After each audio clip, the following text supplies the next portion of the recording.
जिंदा हैं ईरान के सुप्रीम लीडर खामनेई। ये अब जाकर अमेरिका ने भी माना है, यानी अमेरिका के जो डिफेंस सेक्रेटरी हैं पीट हेगसेथ, उसका कहना है कि अमेरिका के जो सुप्रीम लीडर हैं खामनेई, उनको काफ़ी चोट लगी थी मगर वो जिंदा हैं। ये अपने आप में बहुत बड़ी बात है। मैं आपको बता दूं, जो अमेरिका के डिफेंस सेक्रेटरी हैं पीट हेगसेथ, वो सैयद अली खामनेई की बात नहीं कर रहे, बल्कि वो उनके बेटे मुस्तफ़ा अली खामनेई की बात कर रहे हैं। यानी जो अमेरिका ने सैयद अली खामनेई के बेटे मुस्तफ़ा अली खामनेई को शहीद करने की कोशिश की थी मगर उनको काफ़ी चोट आई थी, मगर वो सही सलामत हैं, ये अब जाकर अमेरिका ने भी माना है। और इस बात को अमेरिका के खुद जो डिफेंस सेक्रेटरी हैं पीट हेगसेथ, वो खुद कह रहा है कि ईरान के सुप्रीम लीडर मुस्तफ़ा खामनेई अभी ज़िंदा है। उनको चोट लगी थी और उनका इलाज चल रहा है मगर वो अभी ज़िंदा हैं।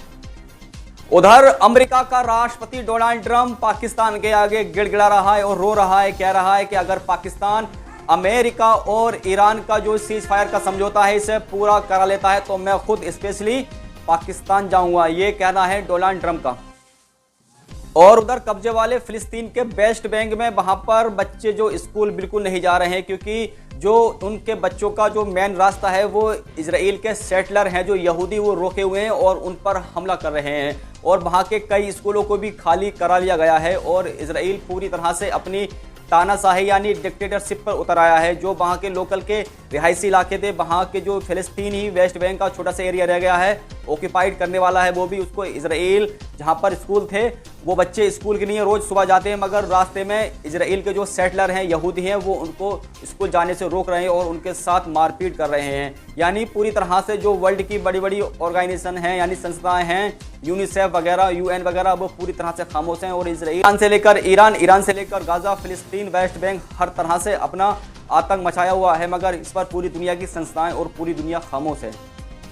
पिछले 48 घंटों में ईरान की धरती पर चाइना के 3 कार्गो शिप उतरे हैं और ये बड़े बड़े कार्गो शिप हैं और इन पर कोई खाना या कोई मेडिकल किट नहीं। वो ऐसे हथियार हैं जो ईरान को बड़ी मदद करने वाले हैं आने वाली जंग में। हो सकता है कि कुछ बड़ा होने वाला हो। इजराइल और अमेरिका की तो आपको पता है ये किस तरह से आतंकवादी देश हैं, ये दुनिया को शांति के रूप में नहीं देखना चाहते और ये अशांति के रूप में देखना चाहते हैं। इसलिए ईरान अपनी तैयारी कर रहा है और उसकी जो सबसे ज़्यादा मदद कर रहा है वो इस वक्त चीन है। चीन सभी तरह से अपनी दोस्त ईरान की मदद कर रहा है, यानी कार्गो जहाज, बड़े बड़े शिप जो हैं ईरान की सरजमीन पर उतर रहे हैं।